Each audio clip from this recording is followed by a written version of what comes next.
Janet Demita Jo Jackson, singer, songwriter, actress, and dancer. Janet Jackson is the youngest of the Jackson musical dynasty, but she's so much more than that. People didn't really expect much of her when she was a kid, I don't think, because she was the little cute one. But as she grew up and became a woman and took control of her career in the 80s, she created some of the most groundbreaking and influential black pop music of that decade, of the 80s and the 90s. Noted for her electrifying stage presence, her magnetic aura, and her ever-so-charming voice, Janet Jackson became a catalyst for her growth on MTV. Janet Jackson's known for really innovative pop music, groundbreaking videos. She was a musical force in the 80s and 90s that really changed the idea of what black female pop music could be, with a series of incredibly amazing dynamic videos that were Heartland MTV. She rose up to break gender and racial barriers, and to this day has become a role model for the youth, embracing her identity and reaching up to the heights of stardom. For me, I think Janet is that benchmark of excellence in black female pop, an innovator, a groundbreaker, an icon.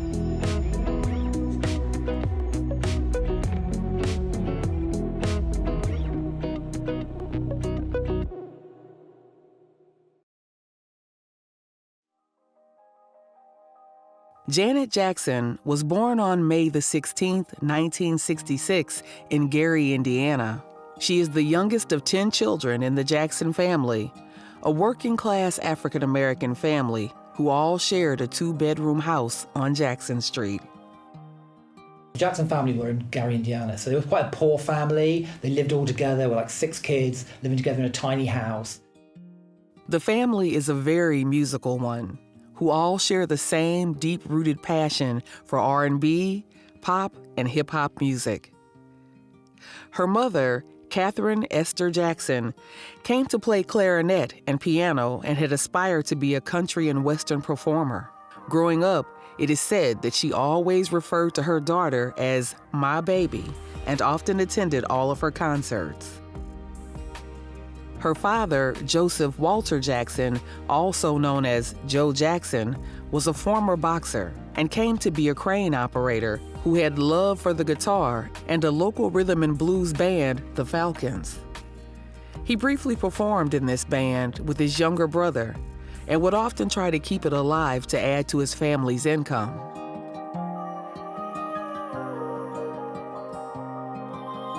Despite their efforts, the Falcons did not get a recording deal and broke up after some time. Janet grew up with 2 sisters, Rebe and LaToya, and 6 brothers, Jackie, Tito, Jermaine, Marlon, Randy, and Michael. She lived at home with her sisters while her brothers and father lived quite an extravagant life in Los Angeles. At a young age, Jackson's brothers began performing as the Jackson 5. In March 1969, when Janet was barely 3, they signed a record deal with Motown and soon had their first #1 hit.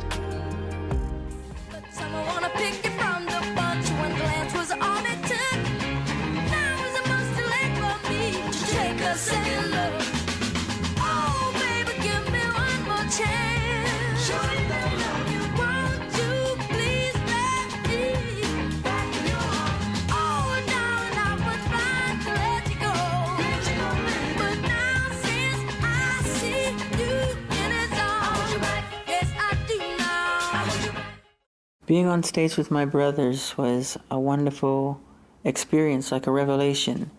And it was almost as if it was déjà vu, as if it happened yesterday. Her life transformed very quickly. By the time she was like 3 or 4 years old, her brothers were already superstars.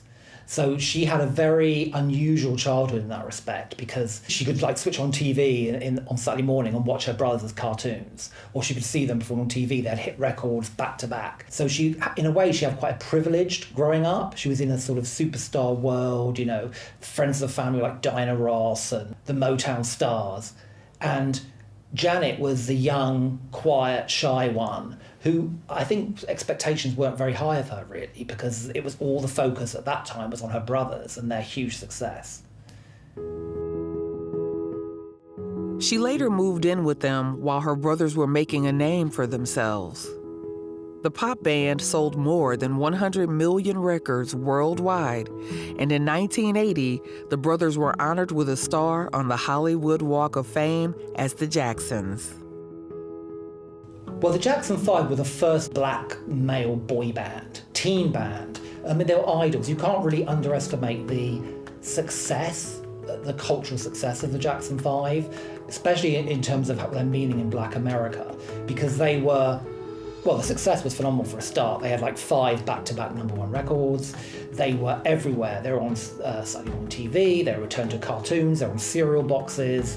There was a particular energy and vivacity to those songs. You know, there was an energy to those Jackson 5 records you couldn't deny, and so they just popped out of the radio. Everyone fell in love with them, especially Michael, because Michael had this spirit. Michael fronted the band and had this energy and this charisma and this voice, and even from a very, very young age. Some people thought he might be, you know, like an old man, because his James Brown moves were so unusual for a kid so young. And I think it just grabbed the nation's attention, really.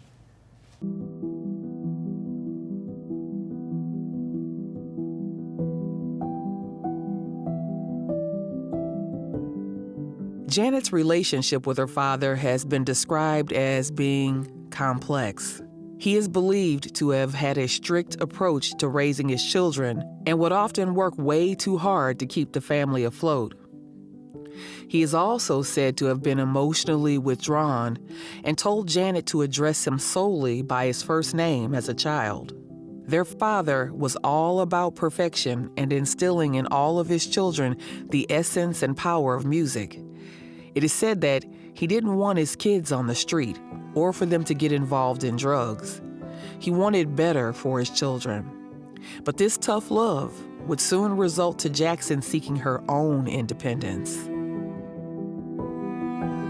Both Michael and LaToya in their biographies talked about how strict Joseph was, you know, whether it was like physical abuse or what was more emotional abuse. They were scared of him. And I think that was the same for Janet. She possibly didn't suffer as much as the older kids, but she still was under the strict control of her dad and had to follow the family line and do what she was told, basically. Although a very musical family, growing up, Janet initially wanted to be a horse racing jockey or an entertainment lawyer with plans to support herself through acting. Her anticipation to join the entertainment industry in the footsteps of her family came to plan when she recorded herself in the studio. However, it is believed that once their father had recognized Janet's ability to sing, he had very much taken control of that pathway. Like all the Jackson kids, Janet really was controlled by her father from a young age and forced into really becoming, you know, an actress and then a musical star. She spoke herself many years later that wasn't really necessarily what she wanted to do. It just was kind of felt inevitable. It was just like where the kids were expected to. It's what she'd seen all her life since being a young girl. Like, that's what her brothers did. That's what her sisters did.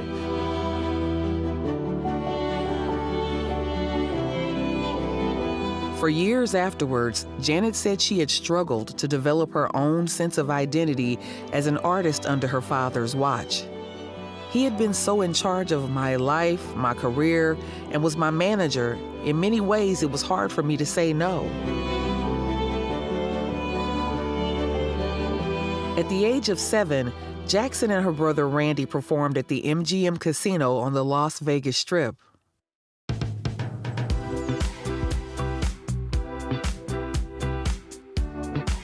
After making her debut at MGM Casino, she began acting in the variety show The Jacksons in 1976. This is what inevitably kick-started her career. The Jacksons' variety show came about in the mid-70s, kind of at a time when there was a bit of a lull in the brothers' success. The hit records had dried up a bit, so their father, Joe, who was the manager, had this idea of creating pitching them to do a all-American variety TV show with special guests. Kind of that sort of thing that the Osmonds were doing at the time. And that was the point, really, where Janet was first introduced into the spotlight. They'd done like gigs in Vegas and stuff where she first came out, would do like a Mae West impersonation or something like that. But then the whole nation got to know her because of the Jacksons' TV specials. It didn't run very long. I think it was like 12 episodes or something. But Janet was a key part of it. And what she really would do is come on and be cute, do little skits. Her and her brother, Randy, the youngest brother, would do like Sonny and Cher impersonations. And really people thought of her as like the cute younger sister. You know, this like chubby-faced little girl. You didn't really get a sense from her in the Jacksons' variety show of what she would become, necessarily. Sonny and Cher. And the beat goes on, the beat goes on, and the beat goes on, and the beat goes on. Just keep on that rhythm to the brain. Hey, la-di-da-di-dee, la-di-da-di-dee, la-di-da-di-da. Take it away, Jen. Just was once the race, da-da-da. She then went on to appear as a regular on the 1970s television series Good Times, and later as a teenager in the dance-oriented series Fame.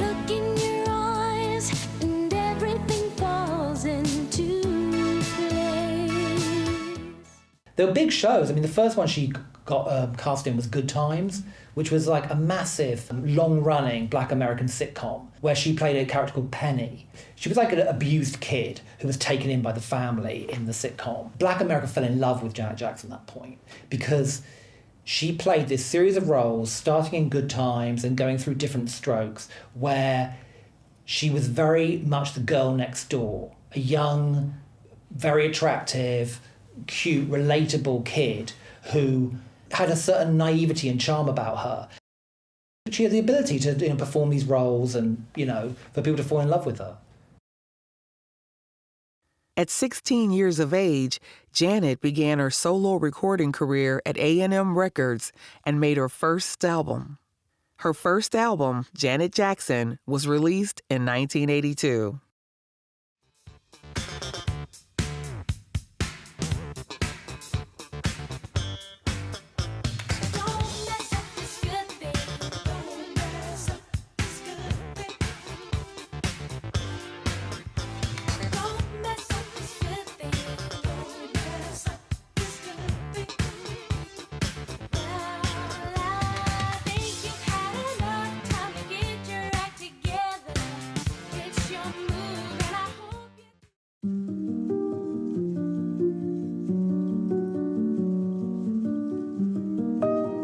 Janet was very much assisted by her father during production and worked with a number of songwriters and producers.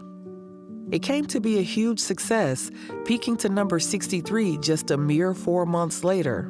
In New Zealand, the album peaked at number 44, and in the United States, managed to sell over 82,000 copies through BMG Music Club.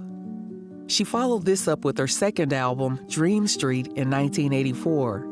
It managed to sell 21,000 copies between 1991 and November 2006.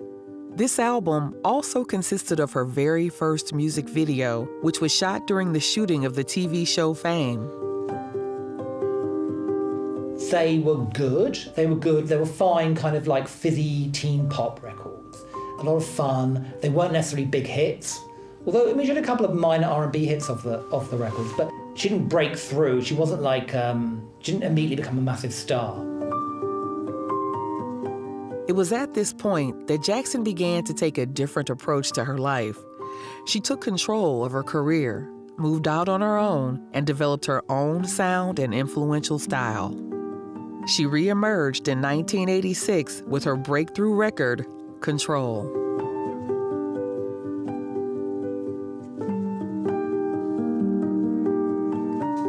Control was Janet's breakthrough moment. Janet had done a couple of albums that hadn't been received incredibly well, and the record company wanted to move things on. And her A&R guy at the time, John McClain, suggested she work with up-and-coming producers Jam and Lewis. And together they forged this incredibly groundbreaking sound, which sort of fused hip-hop beats, harder industrial sounds with Minneapolis funk. And it was immediately a sensation because you hadn't really heard anything like that, especially from a young teen star of that age. And you can't really talk about Janet's success without talking about Jam and Lewis. Originally, Jam and Lewis were in The Time, so in the funk band The Time, and they started producing their own records and started having hits with acts like the SOS Band and Alexandra O'Neill.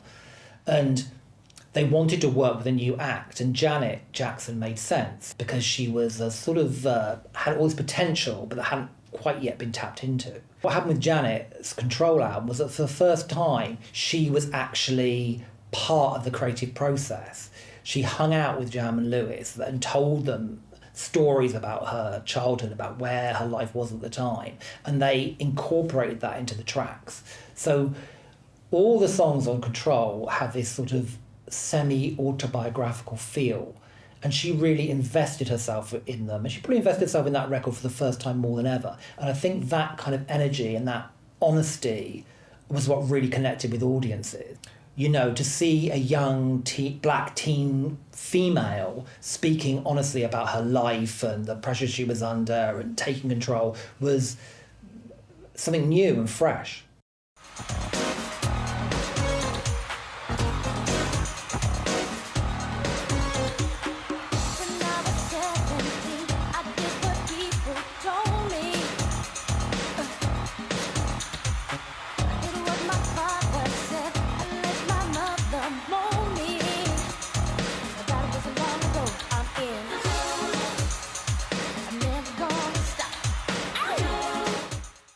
The success of Control was so groundbreaking. She had like 6 top 20 hits off that album. So it was massive. Her striking, innovative, and fierce independence struck a chord with the youth of the day, and Jackson rose to a level of stardom that rivaled that of her brother, Michael Jackson. As time flew, Janet's collaborations with the production team of Jimmy Jam and Terry Lewis produced bold, beat-heavy, catchy songs that defined the punch and power of 1980s dance and pop music. But in 1984, this would briefly come to an end. Jackson married James DeBarge, but this marriage was far from perfect. It is said that Jackson married DeBarge in order to earn independence from her father. Additionally, they kept their relationship a secret. They began dating in the early 80s when Jackson was 16 and DeBarge in his late teens. Sparks flew far and wide over their mutual interest in music, who DeBarge had made many music hits like Rhythm of the Night and All This Love.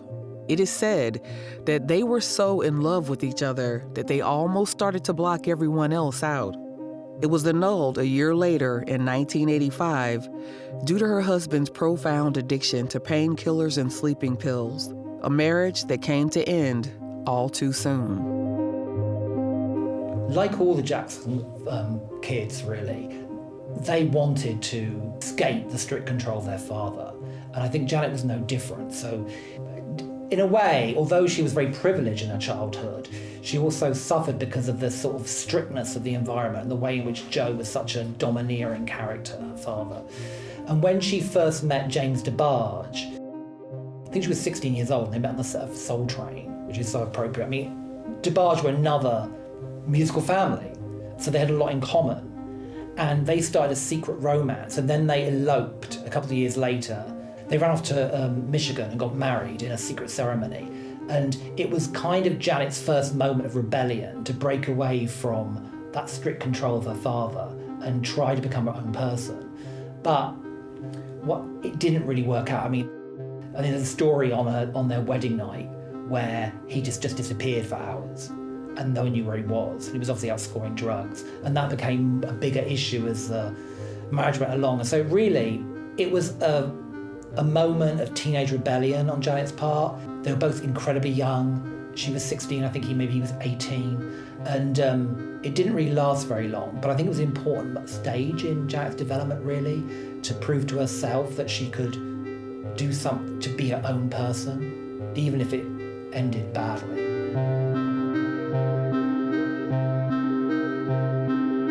She would return in 1989 with her most diverse work, Rhythm Nation. The album delivered 7 pop top 10 hit singles, including Miss You Much, Escapade, and Love Will Never Do Without You.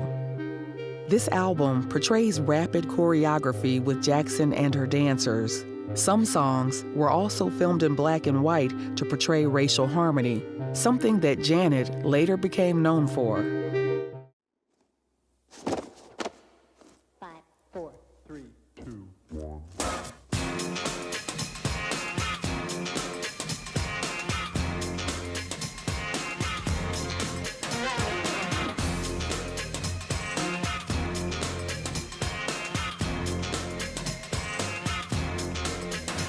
when music by your side to break the color lines. Let's work together. Janet had already broken records with having 6 hits off the first album, off Control, but with Rhythm Nation, there was even more, 7. She had 7 top 5 hits in America, which is unbelievable, really, which was record-breaking at the time. And also, genre-wise, she'd rock with Black Cat.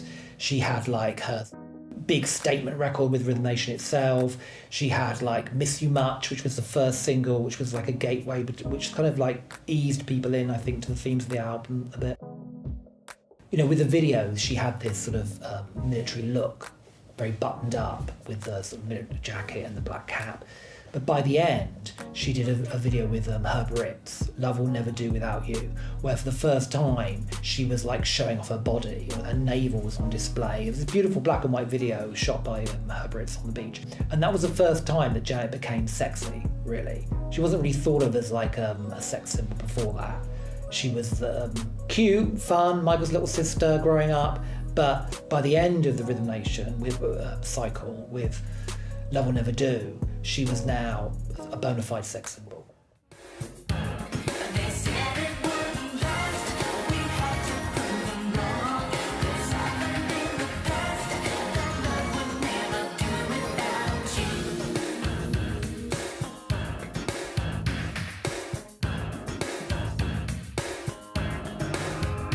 Other guys have tried before to replace the love of lover.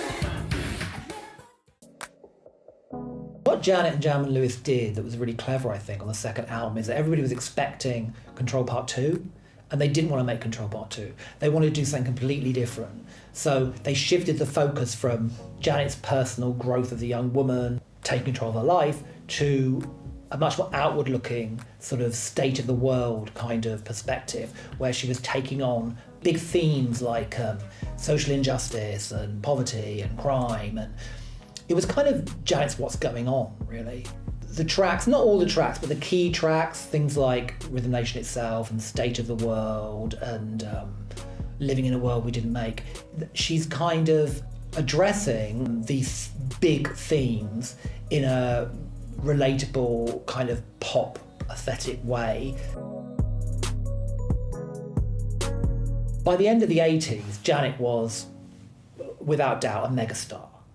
And so her record contract with A&M was about to expire. And so she signed to Virgin Records for an unprecedented amount at the time. I think it was the biggest record deal of all time at that point, for $80 million, to do her next record, which ended up being titled Janet, with a lowercase j. And yet again, her and Jam and Lewis wanted to move things on. So they had done the self-empowerment of Control, they had done the social injustices of Rhythm Nation, and now they were doing something which really focused on Janet as a sexual young woman. That's what the focus of Janet was really about. It was about her sexual awakening as a young woman. And so songs like If and That's the Way Love Goes really sort of embody that, I think. Particularly If. There's a whole erotic dance sequence, and there's a simulation of oral sex at one point. That was really jaw-dropping at the time. People didn't expect Janet to go there, but she did.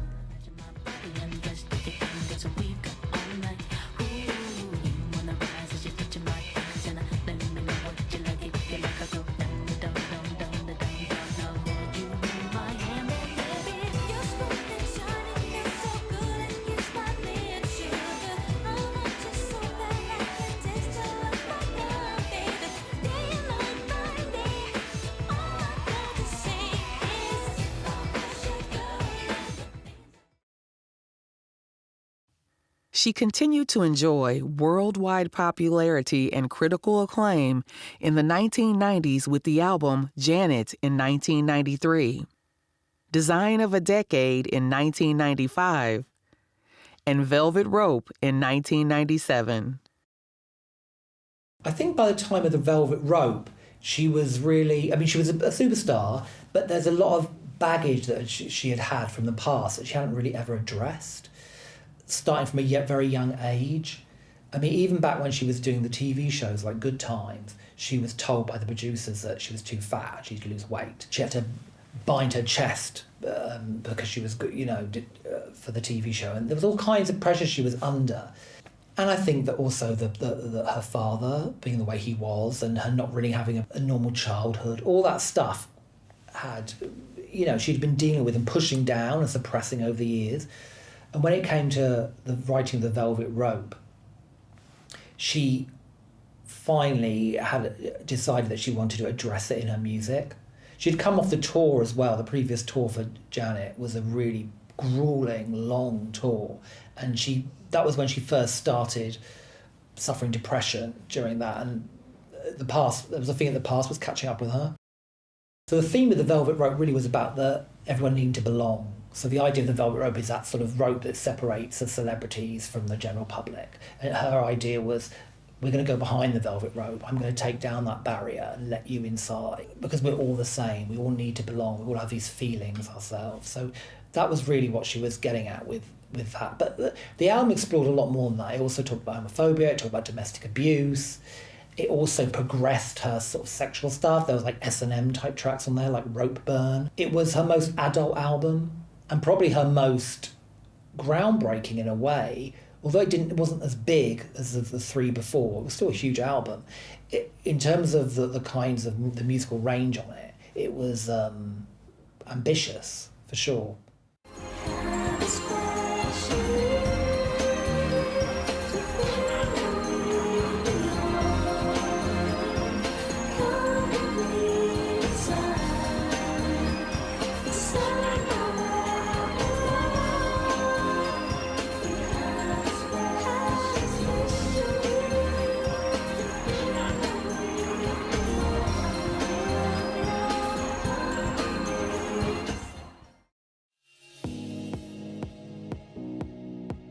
Well, Janet had already built up a big gay audience by the time that the Velvet Rope came out, but she'd never really addressed them overtly in her music. And on the album, The Velvet Rope, there was like several tracks which were a clear sort of message to her gay audience. And amongst them, Together and Going, of course, which was a big hit, which she described as a post-AIDS pop song. Then there was Tonight's the Night, which was a cover of the old Rod Stewart song, ballad. But she sung and she didn't change the gender, so it was seen as like kind of a lesbian love song. And probably most overtly would have been the song Free Zone, addressing gay love and homophobia and her stance on it, which was very kind of open and, accepting, of course, because that's who Janet was. She was surrounded by, gay dancers and people growing up, and she wanted to talk about it. These records themselves, as well as their promotional music videos and live performances and concert tours, branded Janet as one of the world's most erotic performers, garnering both criticism and praise. By the end of the 1990s, it was officially stated by Billboard magazine that she became the second most successful recording artist of the decade in the United States after Mariah Carey. She soon became the first artist to be named an MTV icon in an event held in Los Angeles, California. MTV was very white rock and roll only, but it took the Michael Jackson videos and then people like Prince and Donna Summer to start opening things up. But there hadn't really been a young black teen female star before Janet that ever got MTV Play. And because she was making these videos of such high quality and that was so well produced, with choreography and effects and this great sort of innovative new sound, it was irresistible for MTV playlists. You know, you had to program Janet videos because each one was an event and each one got better than the next. And you can't talk about Janet Jackson's videos really without talking about Paula Abdul either, because Paula Abdul was the choreographer of the early videos, and she really helped Janet find her feet in terms of how to perform in front of the camera. And she really sort of taught Janet the kind of some fundamental moves, or mixing kind of street dance and hip hop to create sort of a new, exciting form of dance, really, which hadn't been seen before on MTV. In 1987, she began dating artist Rene Elizondo Jr. They married in 1991, but their marriage was kept a secret until it was announced that they had officially split up in 1999. Jackson would then go on to release All For You in 2001 and Demita Jo in 2004. But it was here that Jackson was at the center of a debate on decency standards on television when a wardrobe malfunction caused a scandal during her live performance at halftime of the 2004 Super Bowl. Well, in 2004, Janet was invited to appear at the Super Bowl, which was a huge deal because it has like a mega, 100 million plus audience in America. It's the biggest kind of TV event of the year, live TV event of the year. And so she was doing a medley of songs which ended with her old friend Justin Timberlake joining her on stage. Janet knew Justin from back in the day where NSYNC opened for one of her tours. So they were friends, and there's a song in the line in the song Rock Your Body, I'm going to have you naked at the end of this song. And at that point in the choreography, Justin reaches across Janet's chest, rips open her bustier, which was supposed to reveal apparently a bra or something, but it didn't. What happened instead was that the whole thing came off and her breast was exposed. Well, it wasn't really. She was wearing a kind of a nipple shield, like a jewellery thing on her nipple. And it was no big deal. It literally, you saw it for like a fraction of a second. But it became such a media sensation in America, and it was used as sort of political capital for a lot of people to kind of, the right wing, to bang on about how standards of decency were going down in the public, and this was a terrible, awful thing. And Janet was this sort of evil influence on the children of the nation, you know. Especially as being a black woman, I think that made her, she was painted as this kind of Jezebel, and she was really ridiculed, and all eyes were on Janet, and she was to blame for this outrageous spectacle that had occurred that absolutely no one was really affected by, but everyone was bleating on about how it was so awful. Janet was urged to apologise. I think the mistake Janet made was that she didn't apologise maybe straight away. She sort of sat on it for a while and waited. Justin eventually gave an apology, and her career suffered, you know. Effectively, her records were blacklisted. She wasn't played on the radio. She never really had another major hit of the same size, really, as she'd had before. And her album at the time, Demita Jo, which is a very good record, it kind of bombed because she wasn't getting the airplay support that she would normally get. So it was hugely damaging for her. But this would only be one of many hardships Janet would come to face. Throughout her life, she had always been compared to her brother Michael, the king of pop. These comparisons often resulted on the relationship slightly being clouded. Michael Jackson is the best self-music artist of all time, with estimated sales over 400 million records worldwide. He is known as one of the most significant cultural figures of the 20th century. It is suggested in some Jackson family biographies that Michael was intimidated by his baby sister because she was stepping on his heels in the fame department.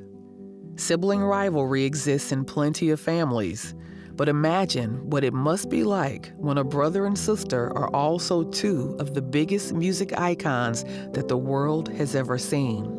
Though reports suggest that the two siblings were very much joined to the hip, others also suggest that there was rift between the two. One of the reasons why her music was overshadowed, actually, I think at the beginning particularly, was because her first album came out literally within a month or two of Thriller.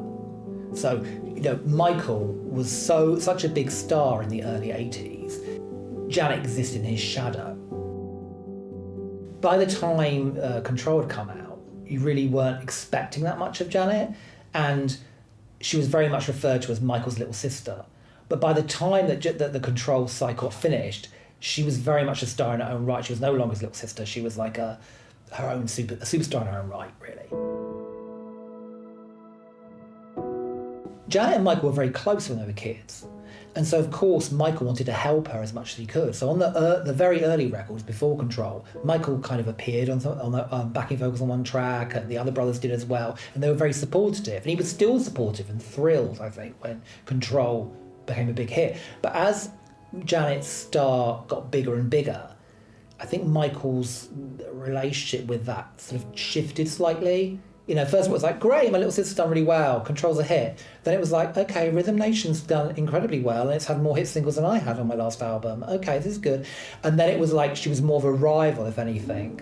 And there was a sense, if you listen to Michael's music, that he was actually trying to maybe play catch up a bit with Janet. He approached Jam and Lewis to produce him, which they initially turned him down, because her sound became more cutting edge, really. By the end of the decade, Janet Jackson's music was more in fashion than Michael's, really.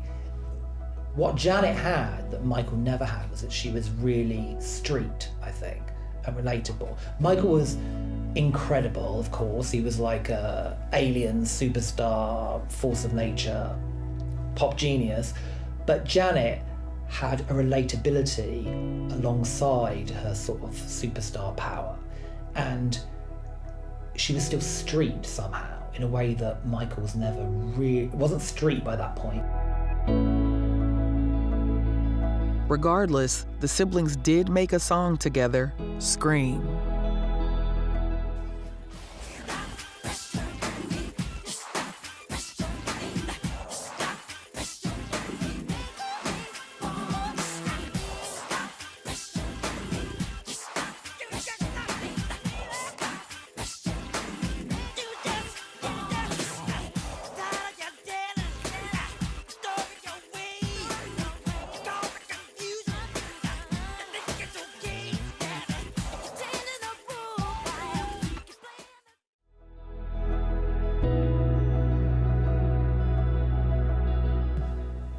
By the mid-90s, Michael's career was not what it had been. There had been the first series of allegations which had been dealt with, and he had kind of come to an agreement that had moved on, and he'd had his short marriage to Lisa Marie Presley, and he needed a hit.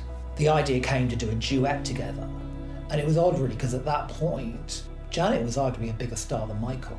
Certainly she had a lot more cachet and a lot more street cred than he did. So in a way, she was almost doing him a favour to do a duet with him. And so they did the duet Scream together, which became a massive hit. Michael was very competitive with Janet. They did their vocals together, and afterwards Michael insisted that he go back into the studio and re-record his vocals. He had that sort of competitive thing in him that he had to be the best. In the end, it worked really well together, actually. Their two voices combined, and their dancing together is spectacular to see. When you see them dancing in, the Scream video, which at the time I think was the most expensive video ever made, they're in a spaceship and they're doing this kind of amazing synchronized choreography together, and dropping down their knees and jumping up and spinning around. It's amazing. When Michael died, I think Janet was, because she was the biggest star in the family now, remaining star, she was kind of pushed forward, I think, a lot to take on the mantle of being spokesperson for the family. And at the BET Awards, a few months after he died, she said something to the effect of, "To you, Michael Jackson's an icon, to us, Michael's family." And I think that kind of summed it up, really. She was having to deal with her own personal grief while being in the glare of the international media, to expect to come up with something and talk about Michael. She was obviously personally devastated.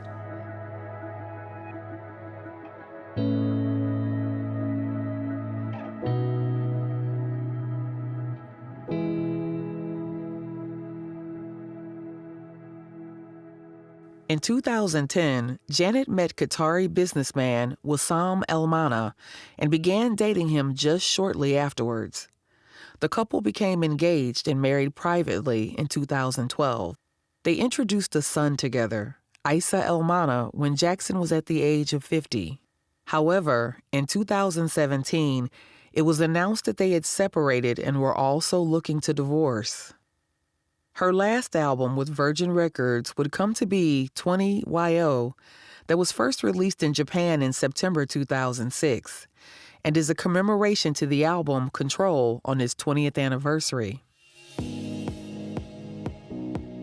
20YO represents the joyful and exotic history-making musical style of Control. An R&B and dance album, Janet collaborated with many producers, earning at some point mixed reviews from critics, with some of them questioning the involvement of a few producers. The album made it to number 2 on the Billboard 200 and sold over 1.5 million copies.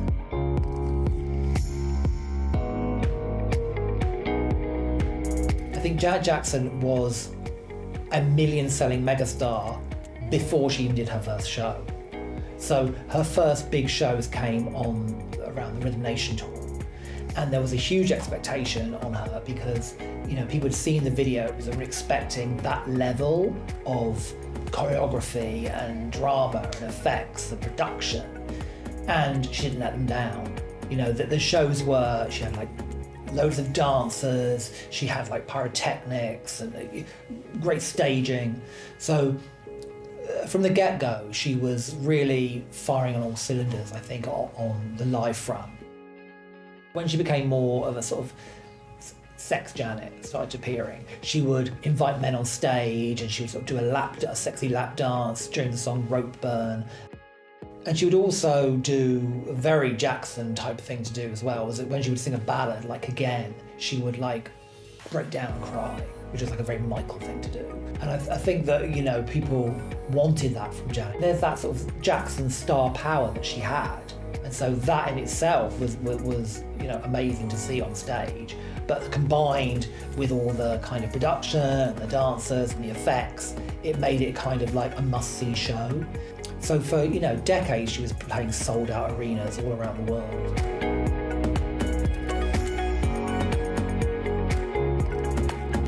Eventually, Janet parted ways with Virgin Records and released her 10th studio album, Discipline, in 2008. And in 2015, partnered with BMG Rights Management to launch her own record label, Rhythm Nation, and released her 11th studio album, Unbreakable, in the same year.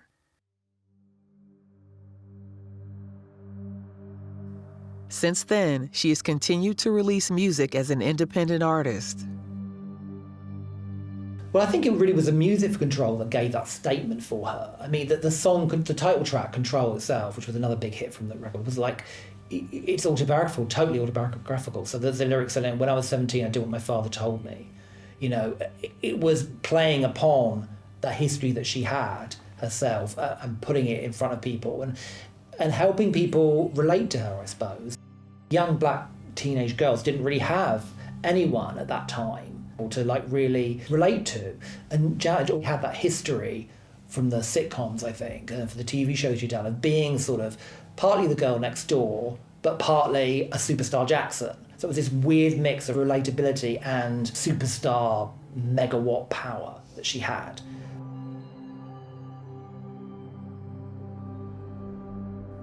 Despite hers and her father's complicated relationship, Janet said that she and her siblings owe their father for holding them into the all-time great singers and performers they would very quickly become. Joe Jackson had died from pancreatic cancer in 2018 at the age of 89. Over time, Janet has sold over 100 million records, making her one of the world's best-selling music artists. She holds the record for the most consecutive top 10 entries on the U.S. Billboard Hot 100 Singles chart, along with Billboard placing her number 7 on its list of Hot 100 all-time artists. Her time as an artist has been one far from easy, with her father watching over her as a child, to one day seeking independence and becoming a solo player, to also being in the shadow of her famous brother. Janet Jackson has been through it all and has very quickly become one of the world's most intuitive artists. I think Janet would be seen as an innovator in black pop music, a groundbreaking star. Especially the 80s and the 90s, those records really redefined the parameters of what black pop music could be. The fact that she was using pop music, which could be seen as like quite a frivolous, art form, to talk about real issues, especially with Rhythm Nation, with talking about sort of social injustice and poverty, and she's at the sort of vanguard of black contemporary pop music for sure, and an icon for black women, for championing gay rights, just a superstar really, a pop music superstar. Her ability to proclaim herself in charge of her life as she did in Control, and fight society's problems as she did in Rhythm Nation, gave her the opportunity to influence, inspire, and captivate much of her youth today. Janet Jackson, making history.